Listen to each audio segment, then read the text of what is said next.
Assignment 5.3. At what speed in kilometer per hour is a bank angle of 45 degree required for an aeroplane to turn a radius of 60 meter?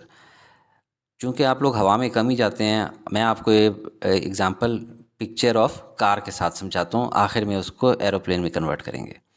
ये car है, इसने एक turning radius cross करना है और turning radius कितना है 60 metre, यानी कर्व बेंड है। ठीक है, इस कार का बैंक एंगल कितना बनाया गया है, यानी कि सड़क को कितना उठाया गया एक साइड से 45 डिग्री, ताकि ये इजीली टर्न कर सके।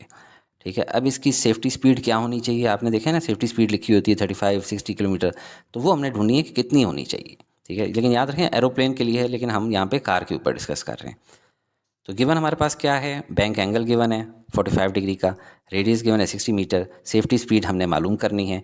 इसके सोल्यूशन में हमें सबसे पहले इसका फार्मूला मालूम होना चाहिए, जो कि v is equal to √g/r tan theta. क्यों? क्योंकि इसके ऊपर फोर्स ऑफ ग्रेविटी लग रही है, एक्सेलरेशन ड्यू टू ग्रेविटी। एक रेडियस r खुद हम लोगों ने बनाया है, या इतना हमने घूमना है जब जहाज़ में होंगे, और टेंजेंट थीटा के कितना टिल्ट करना है। ठीक है, सड़क बनाने वाले तो खुद बना के देते हैं, लेकिन जहाज़ में पायलट ने खुद उतना एंगल क्रिएट करना होता है। अब ये फार्मूला कहाँ से आया है, इसके लिए मैं एक वीडियो बना चुका हूँ, जो कि है 3 मिनट 50 सेकंड की। इसका लिंक मैं आपको डिस्क्रिप्शन में देख रहा हूँ। अगर आपने ये नहीं देखी तो पहले ये देख लें, फिर इसके बाद दोबारा यहीं से कंटिन्यू करें।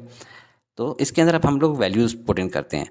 जी की वैल्यू 9.8, आर की 60, टेंजेंट 45। टेंजेंट 45 आपको पता है 1 होता है, और 60 मल्टीप्लाई बाय 9.8 मल्टीप्लाई करें तो 585 आ जाता है। तो स्क्वायर रूट ऑफ 585 जब लेंगे तो हमारे पास वेलोसिटी आ जाती है 24.25 मीटर पर सेकंड। हमें किस में चाहिए, किलोमीटर पर आवर में। तो हम लोग क्या कहते हैं, 24.25 लिख लेते हैं पहले। मीटर को किलोमीटर बनाना है तो इसके साथ आप के लिख दें, किलोमीटर बन गया। लेकिन इस तरह थोड़ी हो सकता है खुद ही से 1000 किलो, किलो क्या होता है 1000 होता है, कि 1000 लिख दें। तो हम लोग डिवाइड भी कर देंगे 1000 से। पीछे क्या बचा, नीचे की तरफ सेकंड। हमें क्या चाहिए, आवर चाहिए। तो एक आवर में कितने सेकंड्स होते हैं, 3600। तो नीचे हम लोग 3600 से मल्टीप्लाई कर देते हैं, ताकि ये 1 आवर बन जाए।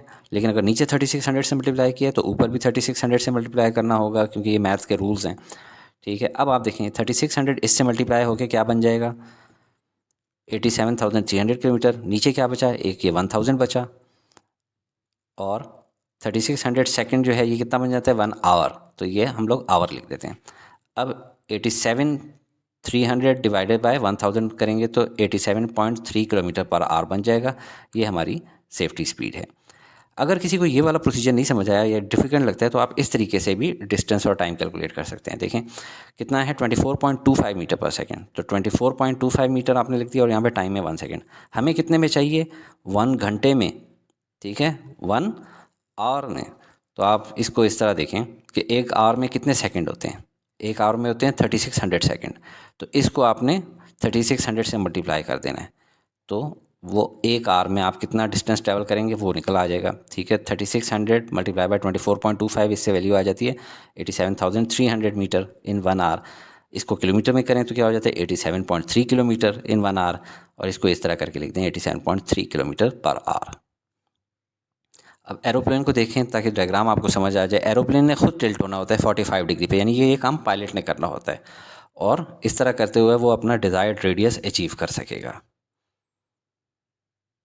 अस्सलाम वालेकुम स्टूडेंट्स, अगर आप चाहते हैं कि आपके टीचर ये वीडियोस बनाना कंटिन्यू रखें तो ज़रूर लाइक, शेयर और सब्सक्राइब करके हौसला अफजाई किया करें।